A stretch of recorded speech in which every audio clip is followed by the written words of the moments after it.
gives me love and affection, baby. Assalamualaikum teman-teman. Alhamdulillah pada kesempatan kali ini kita akan belajar materi terkait dengan ekosistem.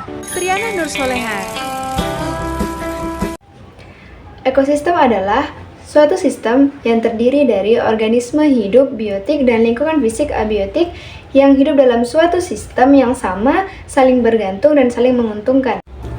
Contoh ekosistem antara lain yaitu hutan hujan tropis, kemudian terumbu karang, tundra, dan danau. Hutan hujan tropis adalah ekosistem yang memiliki berbagai organisme dan memiliki suhu dan curah hujan yang tinggi di sepanjang tahun. Kemudian yang kedua yaitu terumbu karang. Terumbu karang adalah ekosistem yang memiliki beragam organisme laut karang dan organisme lainnya. Kemudian yang ketiga yaitu tundra. Tundra adalah ekosistem yang memiliki suhu rendah dan vegetasi dari berbagai organisme dari lumut, rerumputan, dan semak-semak rendah. Kemudian danau. Danau adalah ekosistem air tawar yang terdiri dari hewan seperti plankton, ikan, dan hewan pengerat lainnya. Komponen biotik dan abiotik.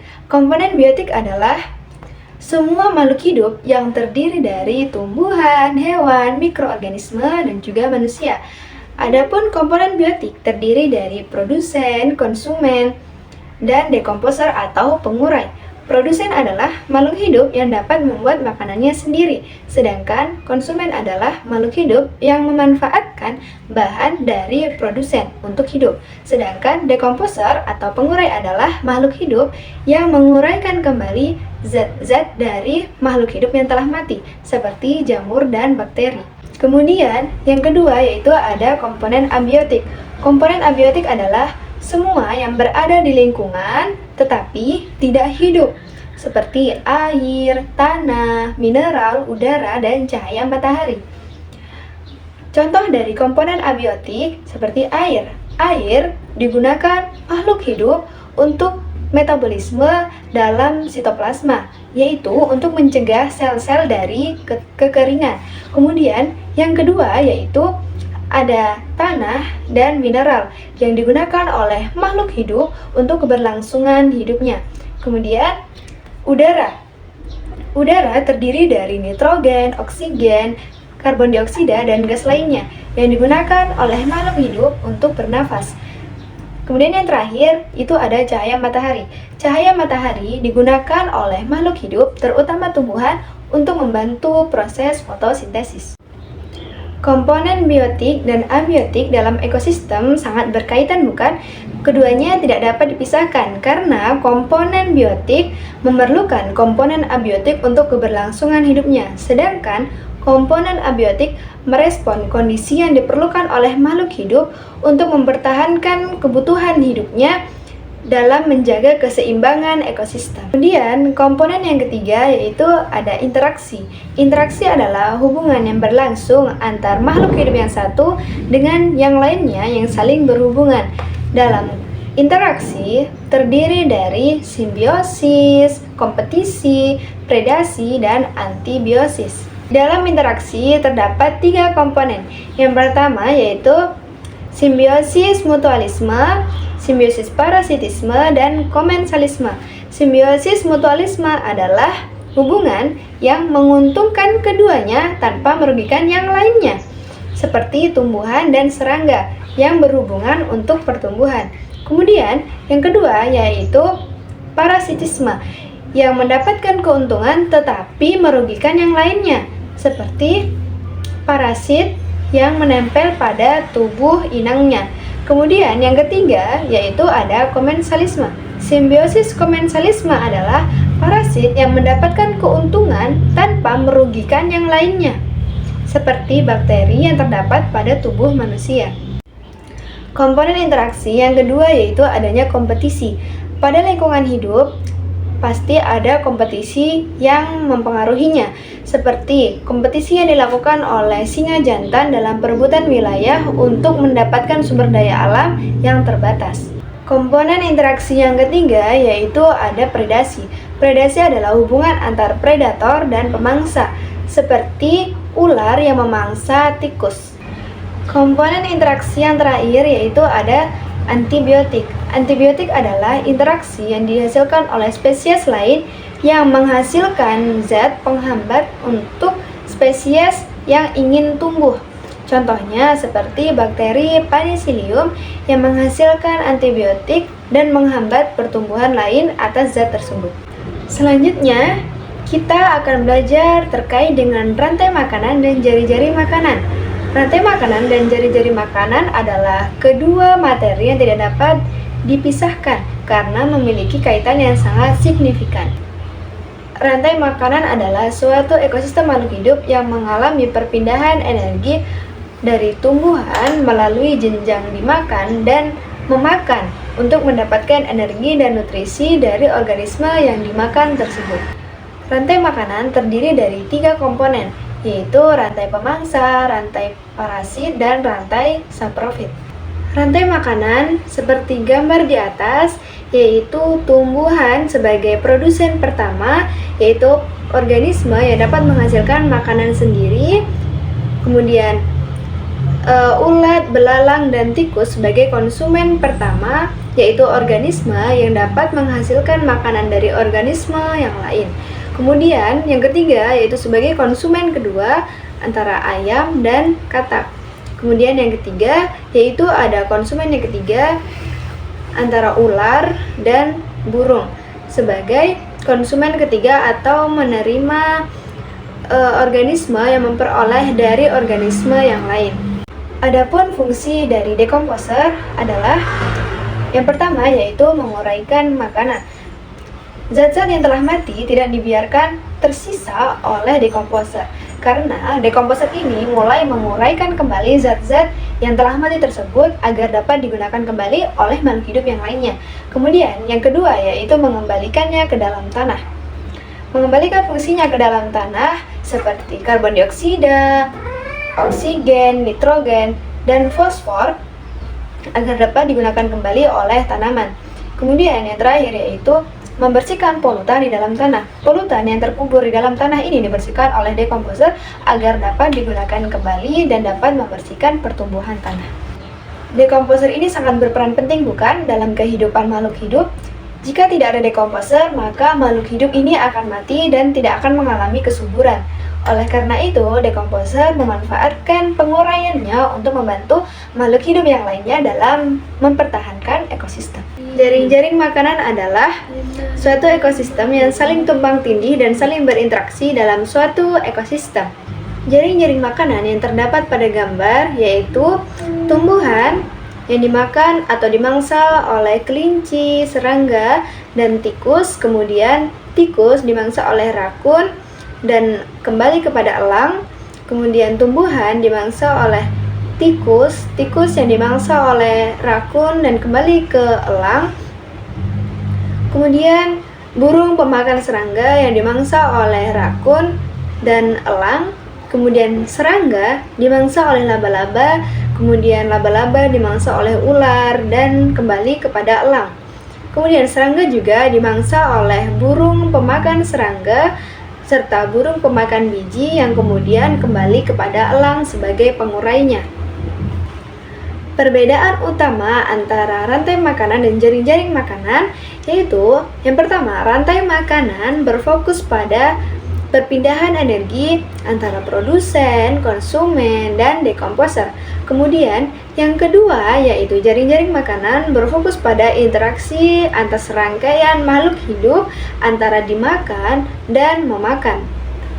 Oleh karena itu, kedua konsep ini saling berhubungan dan membentuk suatu ekosistem yang dinamis dan seimbang dalam mempertahankan ekosistem. Selanjutnya terdapat daur biogeokimia. Daur biogeokimia yang terkenal antara lain yaitu daur air, karbon, nitrogen, fosfor, dan belerang. Yang pertama yaitu ada daur air. Daur air adalah siklus yang melibatkan perpindahan energi ke atmosfer dan kemudian kembali dalam bentuk hujan. Kemudian, yang kedua yaitu ada daur karbon. Daur karbon adalah siklus karbon yang melibatkan perpindahan karbon makhluk hidup ke lingkungannya dan kembali lagi melalui proses seperti fotosintesis dan respirasi.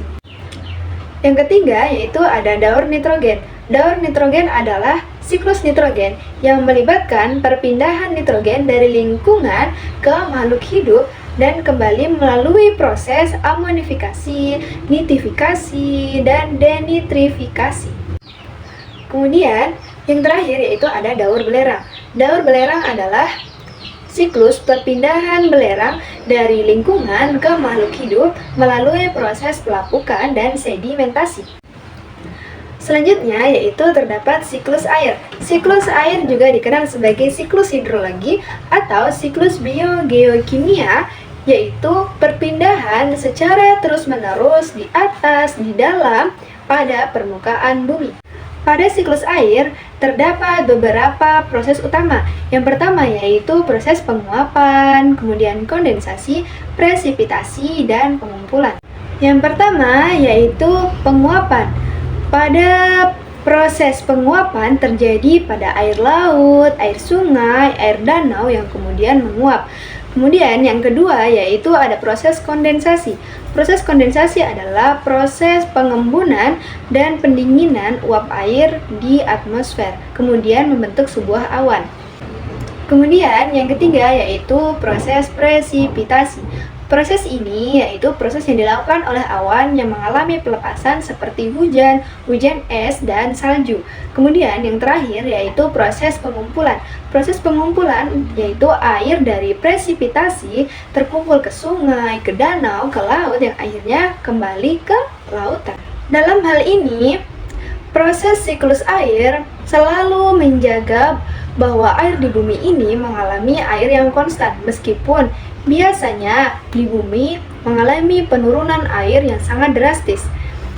Pada siklus air memainkan peran penting dalam menjaga iklim, ekosistem di bumi, dan aktivitas manusia seperti deforestasi dan perubahan iklim dalam mengubah pola alamiahnya. Adapun suksesi ekologi. Suksesi ekologi adalah proses perubahan bertahap dan dapat diprediksi dalam kompetensi spesies dan populasi flora fauna dalam suatu area yang khusus. Dalam hal ini, suksesi ekologi dibagi menjadi dua jenis, yaitu suksesi primer dan suksesi sekunder. Yang pertama yaitu suksesi primer. Suksesi primer adalah suksesi yang terjadi di daerah yang sebelumnya tidak dapat mengalami kehidupan. Contohnya, pada suksesi gunung meletus.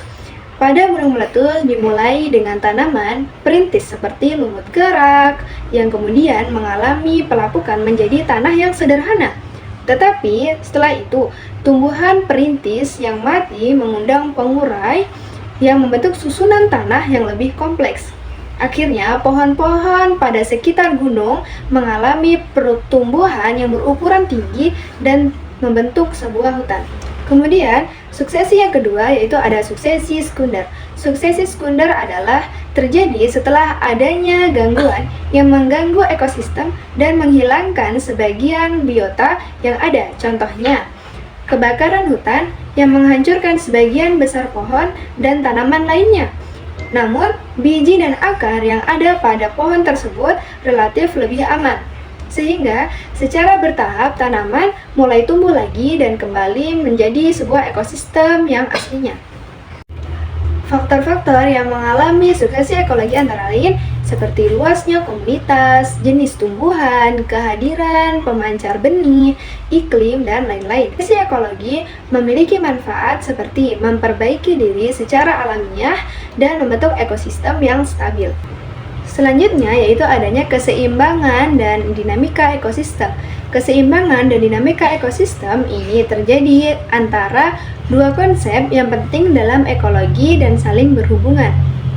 Kemudian, keseimbangan ekosistem ini terdiri dari lingkungan fisik biotik dan abiotik dalam berinteraksi dan menjalankan fungsinya masing-masing dengan seimbang. Ekosistem yang seimbang dapat berfluktuasi tetapi tetap stabil dalam waktu tertentu dengan populasi organisme yang berada pada jumlah yang seimbang dan sumber daya yang tersedia. Sehingga upaya konservasi dan pelestarian alam diperlukan untuk menjaga keberlangsungan ekosistem. Contoh perubahan yang dapat mempengaruhi keseimbangan ekosistem antara lain seperti pencemaran lingkungan, kemudian perubahan iklim, dan aktivitas manusia seperti eksploitasi tanah. Keseimbangan ekosistem penting untuk keberlangsungan hidup makhluk hidup dan kesejahteraan makhluk hidup, sehingga upaya konservasi dan pelestarian alam diperlukan untuk menjaga keberlangsungan ekosistem. Apakah kalian tahu apa yang menyebabkan ekosistem kita ini menjadi rusak? Kerusakan ekosistem dapat terjadi karena perbuatan manusia dan perubahan iklim atau perubahan alam. Ada beberapa faktor utama dalam kerusakan ekosistem. Antara lain, yang pertama yaitu deforestasi. Deforestasi adalah penebangan hutan atau pengambilan hutan secara besar-besaran tanpa memperhatikan apa akibatnya pada kebutuhan ekosistem.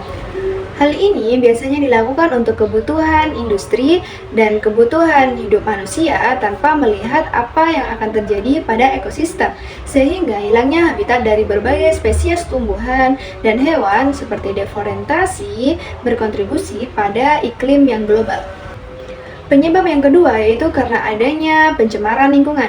Pencemaran lingkungan sangatlah berpengaruh bagi ekosistem karena dapat berpengaruh besar pada kerusakan ekosistem seperti limbah industri, limbah domestik, polusi udara, dan air yang tercemar dapat merubah ekosistem menjadi rusak dan mengancam kesehatan manusia dan makhluk hidup lainnya.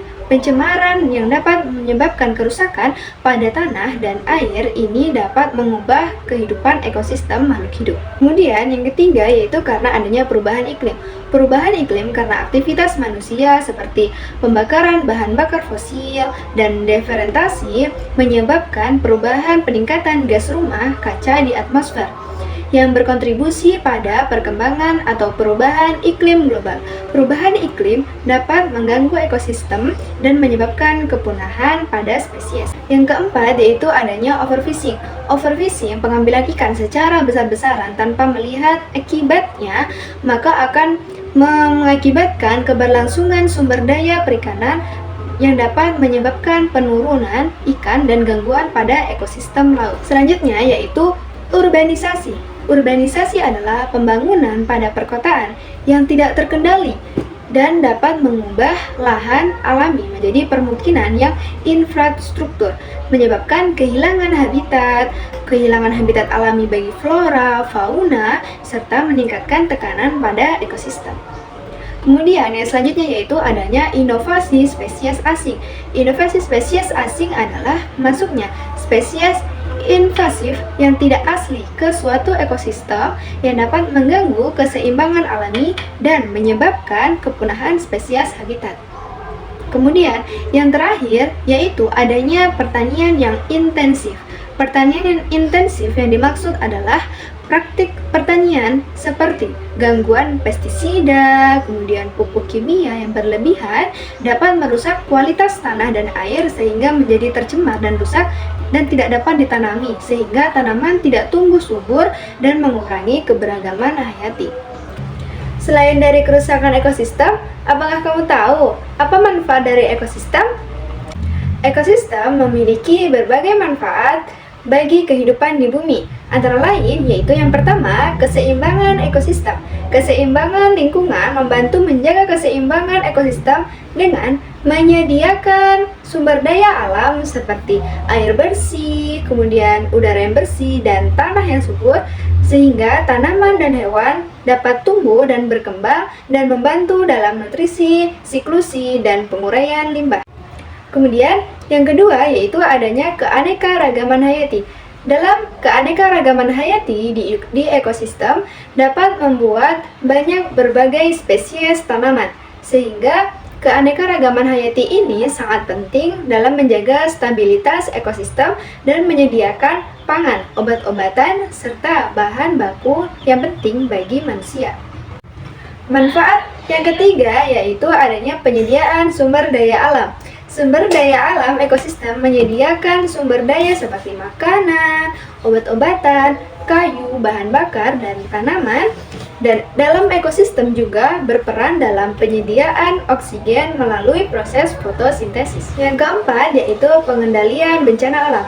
Ekosistem seperti hutan hujan dan lahan basah dapat membantu mengurangi resiko bencana alam seperti banjir, tanah longsor, dan kekeringan dengan menyerap air dan mengurangi erosi tanah. Yang terakhir yaitu adanya pendukung ekonomi.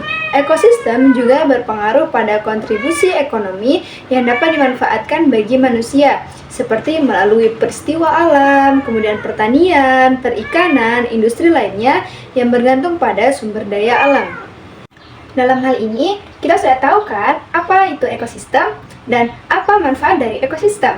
Memahami pentingnya ekosistem membantu kita untuk lebih menghargai dan melindungi lingkungan alam demi kesejahteraan kita dan generasi yang akan datang. Terima kasih, itulah yang dapat saya sampaikan. Semoga dapat bermanfaat bagi kita semua ya. Akhir kata, wabillahi taufiq wal hidayah. Wassalamualaikum warahmatullahi wabarakatuh.